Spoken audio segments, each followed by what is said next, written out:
dan su muke yi, dan al'umma muke yi. Allah ya ba mu sa'a yi mana jagora da duka masu zuwa gaba ki mutanen Najeriya. Allah ya ba mu jagora baki daya. Dakta, yanzu wani ƙwarin gwiwa ta kafawa wannan kungiya ta MCF? Kungiyar MCF kungiya ce gaskiya wacce take ta ɗauko hanya sosai don ganin cigaban, kuma alhamdulillah na sun bani sha'awa sosai kuma da Allah wannan kungiya ta kwatar MCF Allah ya ci gaba da dafa muku, kuma muna kira ga wannan kungiya ta da ci gaba da wannan hoɓɓasa wajen yi hankalin al'umma don san cewar ga makoma ga inda ya dace. Da haka wannan kungiya kuma ko kuma barke ibn doma dai mun yi su, wasu masu amsa kiran mu sun zo mun haɗe da su, kuma gashin Allah su da yau gashi muna tare da ku 100% ko kuma kun ba mu gudunmawa sosai da sosai. So kamar yadda nake lissafi na dai abin da ya yi kuma jihar Kano shi ya yi MCF Wannan haka yake. kamar yadda muka haɗe ina kira ga kungiyoyi na jihar Kano sai gaba ki daya Duka su zo kowane zuwa haɗa kai abu da tare. akwai taratsi da tare. Akwai wata kungiya suka kira ni da ke jin yau da safe muka fara magana da su akan cewar yanayin postin na kungiyar mu zuwa kungiyar su suke taimun dai abu kamar haka, na ba su shawara an ce wannan idan hadin al'umma ake yi kamata ya haɗa kawo da wani baki daya mu haɗa kawo da mu da a cikin postin abin da muke da ya dace ba don kuma sai don al'umma. In dai hadin al'umma suke yi ba wai don kan suke yi ba, ina gan cewar haɗewan mu za ta yi matuƙar amfani. Da haka ko da shi na kira kowane kungiya, amma dai wacce sa da mawa ita ce MCF ita ta farko, ita ta gaban goshin mu Allah su yarda. Wannan Allah su yarda mun ga mun ba da gudun mu da bisa rai, sannan kun dauke mai da kima mun ba kuma kuma nake jima kun ki kuta mu kafuwa da dadewa, amma Allah su yarda dai kan mu a yake da mun kama tare da karfi gaskiya dan da gaskiya ake. Wanda na san cewa ganin kungiyar mu kuma ta samu kwarin gwiwa sosai, so muke rabuwar kungiyoyi su zo mu haɗa kai ga baki ɗayan mu tashi inuwa guda. Idan an taɓa wannan goma za su taso na can, goma ta taso ce don Allah su yadda ka an haɗa bataliya da yadda Allah. Allah zan je ba mu sa kuma dukkan wani kira da muke yi a zuwa haɗe da kungiyoyi ba don kuma ba sai dan a cimma gaci. Muna fatan za su amsa wannan kira insha Allah. To alhamdulillah jama'a, kun ji tattaunawa mu da Vice Chairman na kungiyar makomar jihar Kano.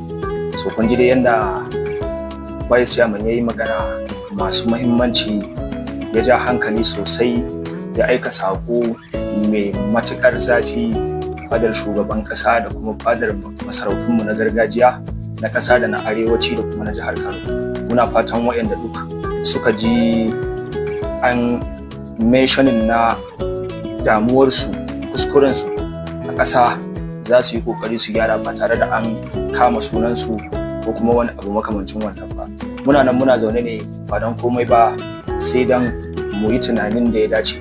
So Allah ya taimake mu kuma muka yi tunani mai kyau, muka tashi muka tsaya tsayin daka ba don komai ba sai don mu ga mun tabbatar da wannan tunanin da muka yi nan mai kyau, a ga an ceto Najeriya daga hannun da take ciki, hannun ta'addanci, hannun lalacewa, hannun gurɓacewa da kuma abubuwa mabambanta wanda ba za mu so a danganta ko da kasar makwabtanmu da lalacewa irin haka ba. So a yau mun waye gari Najeriya ce ta yi lalacewan da har ɗan ƙasa mai yanci yana yarda akan cewar shi ba shi da yanci tun kafin a ambata masa, shi da kanshi yake iya ambata wa kansa rashin yanci ko kuma lalacewa, kasancewar an riga an kakaba masa abubuwa akalla guda 3 waɗanda su suka rusa tunaninsa a yau.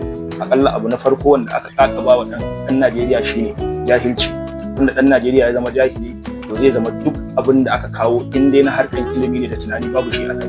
Mafi yawanci zaka ga ka saka abu dan talaka, ka saka abu dan al'umma, amma al'umman da ka saka dan su za su fara cutar da kai, su za su fara zagin ka, su za su fara ce mahaukaci ne kai, su za su fara ce baka san me kake yi ba. So ire-iren wannan al'amari muna fatan Allah ya taimake mu akan shi. So wannan abu na farko kenan da na faɗa. Sai abu na biyu wanda aka ba wa ɗan Najeriya shine yunwa. Tunda aka ba maka yunwa, to babu abin da ba za ka iya yi dan ka tsirar da rayuwarka ko kuma lafiyarka ba.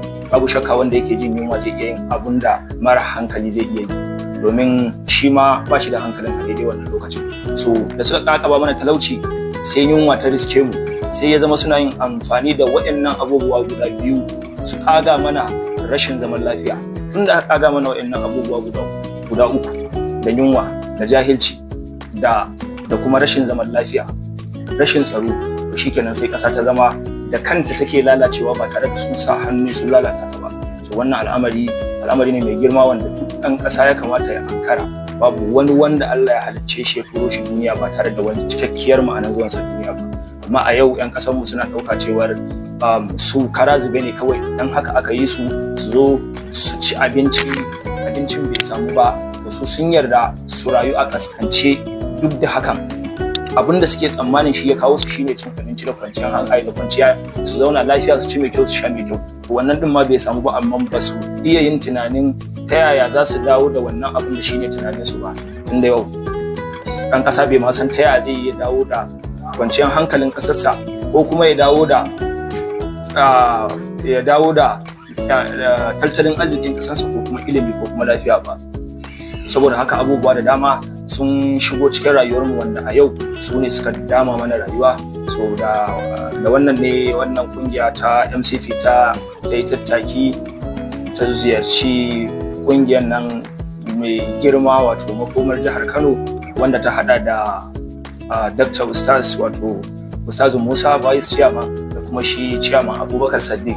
So muna muku fatan alkhairi, tare da ƙara yin bayani akan cewar mutane su ƙara ankara sosai wajen fahimtar manufarku da manufarmu, domin manufa mai kyau babu ruwanta da aƙidanci ko kuma ɓangaranci ko a addinance ko kuma kasancewar gari daban-daban. Daga zaran aka ce wani ɗan gari kaza ne amma yana da aƙida mai kyau kuma muna tare da shi a nan, babu shakka za mu ɗauke shi a matsayin ɗan uwa. Saboda haka MCP da kuma makomar jihar Kano suna maraba da duk wata ƙungiya da za ta zo da irin manufofinmu ko kuma manufa mai kyau wanda ya fi namu tsari. So muna alfahari da duk wani mutumin da yake alfahari da ƙasarsa yake kuma kishin ƙasarsa.